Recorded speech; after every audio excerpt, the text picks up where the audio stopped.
سلام دوستان، میخوایم امروز با هم دیگه بریم یه مود رو تست کنیم.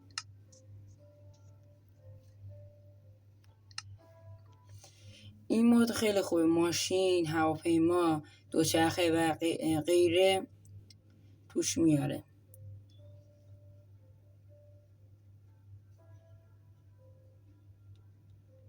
وایسیم تا بیاره.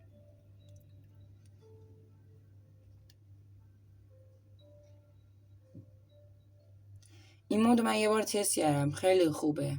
اگر خواستید براتون ویدیو رو میذارم، به هم بگید این مود رو میخواد یا نه براتون بذارم.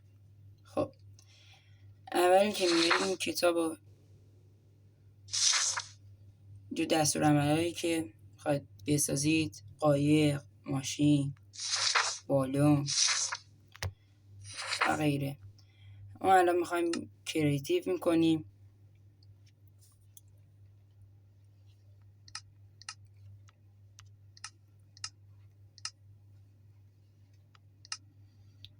میدونه کرافتین تیبل میاریم.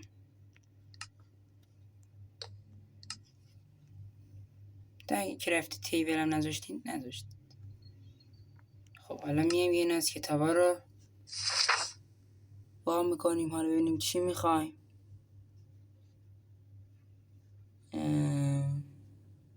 بزنیم بعدی.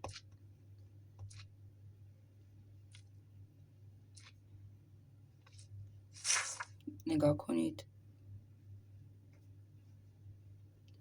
ما میخوایم اینجا یه هواپیما بسازیم. اول میایم آهن برمیداریم، بعدش یه دونه این موتورا با 2 چرخ.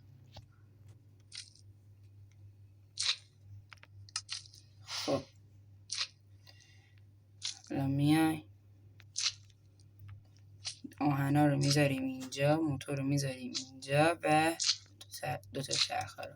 بهمون یه دونه هواپیما میده. هواپیما رو میذاریم.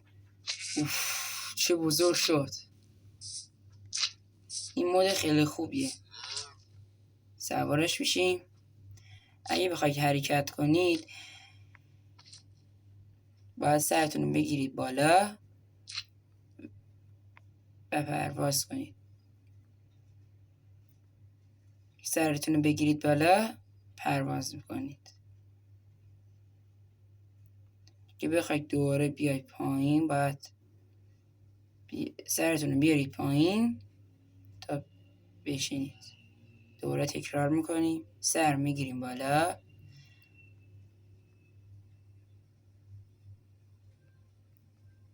و پرواز میکنیم.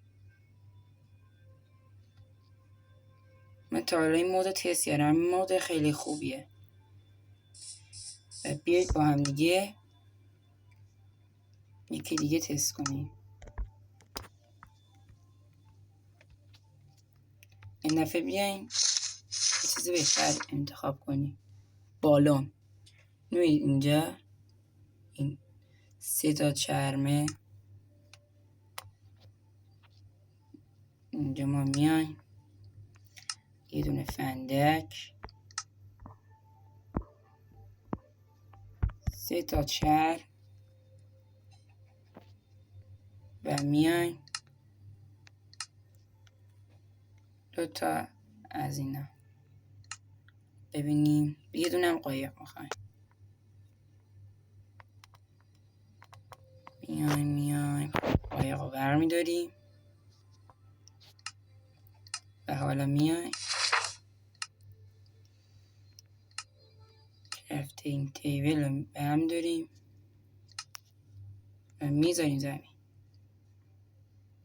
حالا میایم به این صورت میذاریم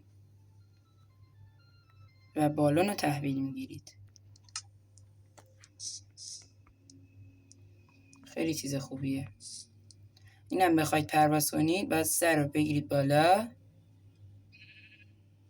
تا این باد شه و میبینید مادید بالا. اگه اینجوری نگاه کنید، وای میسید. اگه سرتون بیارید آروم پایین میبینید که داره میاد پایین و این به درد میخوره که اگه بخواید مال ساختمونا یا خونهایی که میخواید بسازید بلاک بذارید. تا ویدیوی بعد، خدا نگهدار. یادتون نره لایک و سابسکرایب کنید. خدا نگهدار.